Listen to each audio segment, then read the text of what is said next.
Майкл Паккарт, который уже около 4 десятилетий занимается рыбной ловлей, отличается своим традиционным подходом к добыче лангустов и омаров. Отвергая использование сетей или ловушек, он предпочитает ловить ракообразных исключительно руками. Майкл уверен, что благодаря этому методу он может отбирать крупные экземпляры. Как обычно, однажды утром, судно вместе с Майклом и его командой отправилось в морское путешествие. Надев гидрокостюм и взяв с собой акваланг, Майкл погрузился в океанские глубины, где глубина достигала около 11 метров, а видимость около 6 метров. Исследуя дно в поисках лангустов, Майкл внезапно ощутил мощный толчок, после чего его окружила полная темнота. Вначале он не мог понять, что произошло, но осознав ситуацию, Майкл был потрясен. Он оказался во рту огромного морского существа и, что хуже всего, в результате столкновения он потерял дыхательную трубку. В абсолютной темноте ему удалось нащупать шланг, и Майкл смог дышать. Мужчина был полностью зажат и мог двигать только руками. Пощупав поверхность вокруг, он с облегчением понял, что это не акула, зубов не было ощущаться. Так Майкл понял, что его заглотил кит. Майкл начал надеяться на спасение, поняв, где он находится. Но вскоре кит начал двигаться, и надежды мужчины на спасение поубавились. Он готовился ко встрече с судьбой, с иронией размышляя о своей необычной кончине. Тем не менее, кит осознал, что проглотил нечто несъедобное. Майкл почувствовал, как кит встряхнул головой, раскрыл пасть, и он, словно пробка, вылетел наружу.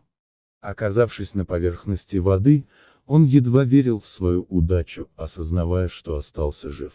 Спустя несколько минут к месту происшествия прибыло судно с командой, которая помогла Майклу подняться на борт. Его товарищи по работе радостно хлопали его по спине, удивляясь его возвращению, ведь уже почти потеряли надежду увидеть его снова. Ситуация была опасной не из-за того, что кит способен проглотить человека, ведь у этих морских гигантов слишком узкая глотка для этого. А опасность заключалась в возможности того, что кит выпустит дайвера на слишком большой глубине, что могло бы привести к его гибели. Внутри животного Майкл провел всего 40 секунд, которые казались ему бесконечностью. После инцидента Майкла немедленно отвезли в медицинское учреждение. Весь персонал больницы собрался вокруг необычного пациента. Одна из медсестер даже попросила его подсказать счастливые номера для лотереи. Мужчина делился своими историями, хотя и оставался в больнице лишь несколько часов, так как серьезных повреждений у него не обнаружили, кроме вывиха колена и многочисленных синяков. Тем не менее, Майкл не намерен отказываться от своей профессии, несмотря на возражения своей жены. Ведь Майклу действительно часто везет, или не везет, в зависимости от взгляда на ситуацию. В 2001 году он выжил после авиакатастрофы в джунглях Коста-Рики, где его нашли в последний момент. В 2000 году на него напала белая акула, и он потерял сознание под водой. Несколько раз Майкл заблудился в океане, отправившись на рыбалку на своей маленькой лодке, но его каждый раз спасали.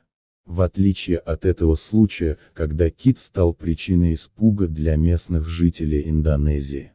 Жена Майкла уверена, что когда-нибудь его удача иссякнет, и он может погибнуть, но мужчина лишь смеется в ответ на ее предостережение.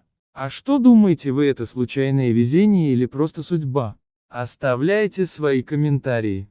Если вам понравилась история, подпишитесь на канал. Всем добра, любите животных.